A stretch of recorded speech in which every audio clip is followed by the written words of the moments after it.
A ocupação humana do estado de Mato Grosso do Sul iniciou-se por volta de 10 mil anos antes de Cristo, através dos primeiros habitantes indígenas, ancestrais dos ameríndios contemporâneos guaranis, terenas, kaiowás e kayapós, tendo, através dos anos, novos povos se estabelecido na região, como por exemplo os Ofaiés.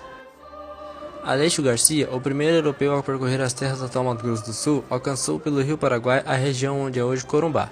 Após permanecer com os indígenas por 8 anos, aprendeu a língua e os costumes da nação Guarani, criou um laço de amizade com eles.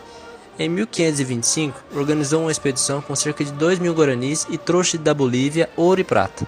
Partiu da ilha de Santa Catarina em direção ao Peru.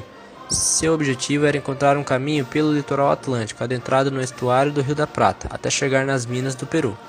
Nesse trajeto, ele atravessou a Serra de Maracaju, desceu o rio Miranda navegando pelo rio Paraguai, alcançou a região de Assunção, trouxe prata e cobre da Bolívia. A administração espanhola e portuguesa no Mato Grosso do Sul. De acordo com Tordesilhas, a região pertencia à Espanha, que eram fortes militares. A ocupação da província de Mato Grosso do Sul pelas tropas militares do Paraguai ocorreu na invasão da região sul da província de Mato Grosso. Foram empregadas 2 colunas militares paraguaias, que em realidade foi a ampliação dos planos de guerras, que eram a via fluvial, que atuou através do rio do Paraguai, e a via terrestre, que atuou em Assunção, na capital. A insatisfação do Sul com a administração do estado de Mato Grosso e seu isolamento com relação a Cuiabá foram o que motivaram os movimentos separatistas desde o final do século XIX. Após o término da Guerra do Paraguai em 1870, muitos ex-combatentes acabaram se fixando em terras de Mato Grosso do Sul, dedicando-se à agricultura e à extração de erva mate. Também vieram alguns gaúchos que se fixaram em regiões de campos limpos, bons para a prática da pecuária. Porém, a empresa Mate Laranjeira, que monopolizava a extração da erva mate na região, dificultou a legalização das terras a serem ocupadas pelos criadores de gado. E além disso, havia vários motivos de insatisfação com a administração do Mato Grosso, entre eles a falta de atenção e pouca verba destinada ao Sul, principalmente porque, devido à Guerra do Paraguai, várias cidades foram destruídas na região. Todo esse descontentamento fez surgir o primeiro movimento separatista em 1900, na cidade de Nioaque, liderado por João Ferreira Mascarenhas, que era gaúcho, coronel, fazendeiro e importante político local. Esse movimento, chamado Revolução de Jangos Mascarenhas, foi derrotado em 1901, com seu líder morto em combate. E em 1917, na cidade de Bela Vista, surgiu um outro movimento pela emancipação, liderado por Bento Xavier, sendo derrotado após 4 anos de luta armada. Em 11 de julho de 1932, foi criado pelos sulistas o estado de Maracaju, independente do Mato Grosso, tendo como governador Vespasiano Barbosa Martins e Campo Grande como capital do estado. Mas o estado de Maracaju durou poucos meses porque o governo enviou tropas de Cuiabá para sufocar o movimento em Campo Grande. Aconteceram combates violentos, principalmente em Coxim e Porto Murtinho, cidades que mais resistiram aos soldados do norte do estado. Em 1943, o governo Getúlio Vargas determinou a criação de 5 novos territórios federais, sendo um deles o território de Ponta Porã, separando essa região do restante do estado do Mato Grosso. Na época, nesse território existiam 8 municípios: Miranda, Porto Murtinho, Bonito, Bela Vista, Maracaju, Ponta Porã, Nioaque e Dourados. O governo federal implantou no mesmo ano a Colônia Agrícola Nacional de Dourados, dividindo a área em 10.000 lotes de 30 hectares, excedendo a colonos, principalmente nordestinos. A concessão desses lotes deu início ao surgimento de povoados, vilas e municípios. A criação do território de Ponta Porã representou um grande passo para a divisão do estado. Porém, em 1946, 3 anos depois, ele deixou de existir por causa da promulgação da nova Constituição Federal. Percebendo o grande desenvolvimento econômico do sul do estado, principalmente devido à criação de gado bovino e à produção de grãos, o governo federal, em meados de 1974, formou uma comissão para estudar a possibilidade da divisão do estado. E finalmente, em 11 de outubro de 1977, o presidente Geisel sancionou a lei que dividiu o estado de Mato Grosso, criando o estado de Mato Grosso do Sul, com capital em Campo Grande. E o primeiro governador do estado foi o gaúcho Arri Amorim Costa. O início da criação de gado em Mato Grosso do Sul teve seu foco na região de Paranaíba, sendo realizado principalmente por famílias mineiras a partir das últimas décadas do século XIX. Logo depois vieram os paulistas para Paranaíba, sendo atraídos para a região devido às terras serem mais baratas.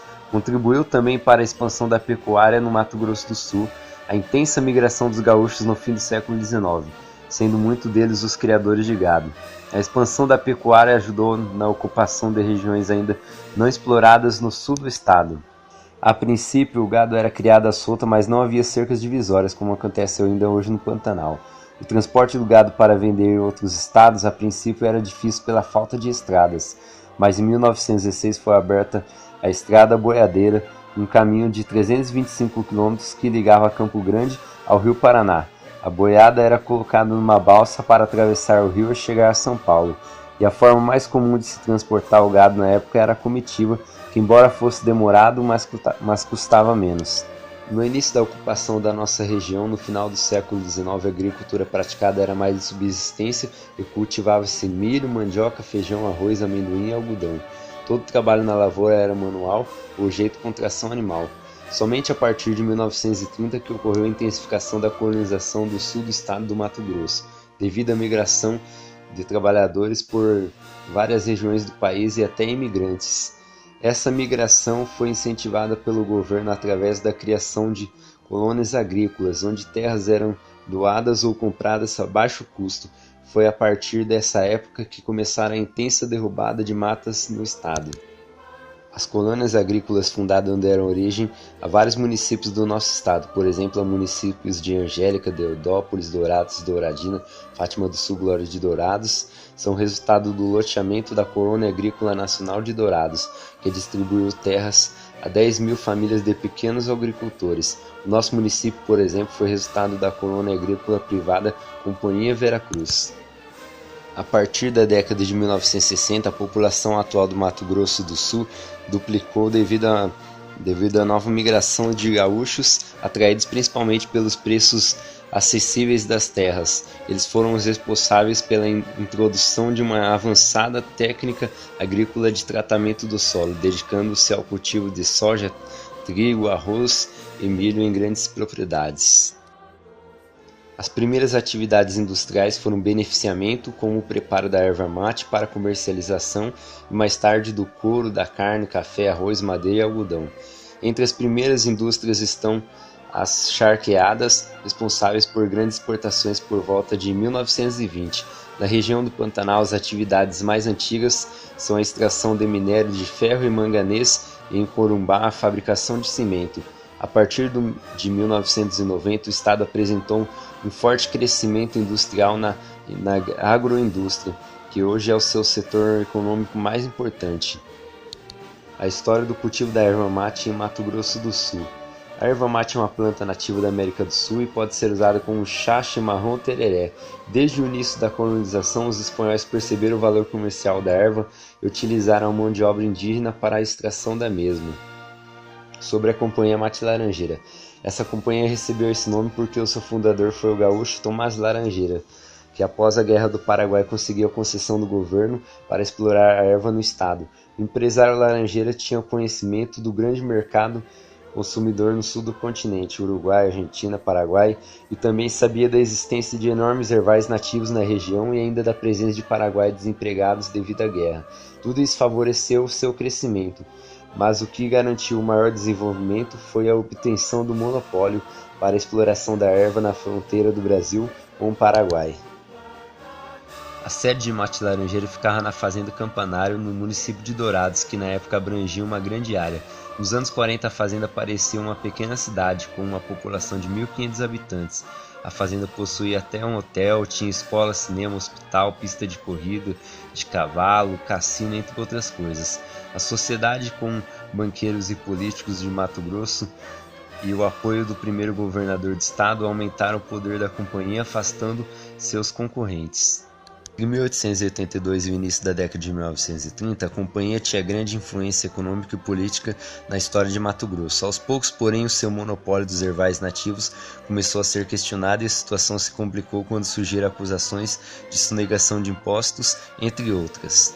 Finalmente, diante das pressões em 1934, a Mate Laranjeira perdeu a exclusividade da exploração e outras empresas passaram a explorá-la comercialmente.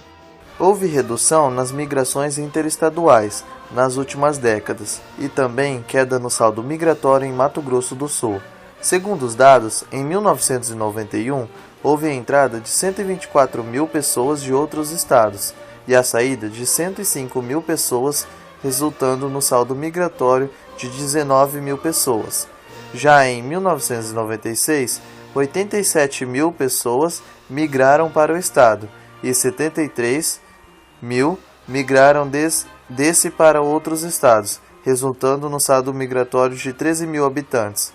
No geral, o cenário demográfico e social apresentado em Mato Grosso do Sul se baseia na tomada de decisões das diversas instâncias de atuação da sociedade civil, da academia e dos diversos níveis de governo, possibilitando, adequando o planejamento e ações dentro de uma visão panorâmica real nos níveis desejados de qualidade de vida e com o devido padrão de desenvolvimento sustentável. Quilombolas em Mato Grosso do Sul. 3 comunidades quilombolas de Mato Grosso do Sul. Comunidade quilombola Tia Eva, localizada na capital do Mato Grosso do Sul, Campo Grande, é uma comunidade de muitas culturas e descendentes. Comunidade quilombola Furnas do Dionísio, localizada no município de Jaraguari, no Mato Grosso do Sul, está aproximadamente 34 quilômetros ao norte de Campo Grande. Comunidade quilombola São Miguel. A comunidade chama-se São Miguel em homenagem à imagem do santo, localizada em Maracaju, Mato Grosso do Sul. Manifestações artísticas de Mato Grosso do Sul. A cultura de Mato Grosso do Sul é o conjunto de manifestações artístico-culturais desenvolvidas pela população sul-mato-grossense. A formação cultural sul-mato-grossense está associada à diversidade das tradições trazidas pelos migrantes e imigrantes, mas algumas predominaram e deram uma característica muito peculiar às manifestações artísticas locais. O artesanato, uma das mais ricas expressões culturais de um povo no Mato Grosso do Sul. O estado tem como principais símbolos culturais o Pantanal, Trem do Pantanal e o Tereré. Como animais se destacam a arara azul e o tuiuiu. Na flora tem destaque os ipês roxo, amarelo e rosa e o carandá. Turismo em Mato Grosso do Sul. Mundialmente conhecido por sua biodiversidade, possui atrativos naturais e culturas que podem ser vistas ao participar de passeios turísticos. Modalidades turísticas: tenda de artesanato em Bonito, recipiente típico de tereré no Pantanal. Regiões turísticas: Caminho da Fronteira, Caminho dos Ipês, Cone Sul, Costa Leste, Grande Dourados, Pantanal, Rota Norte e a Serra da Bodoquena.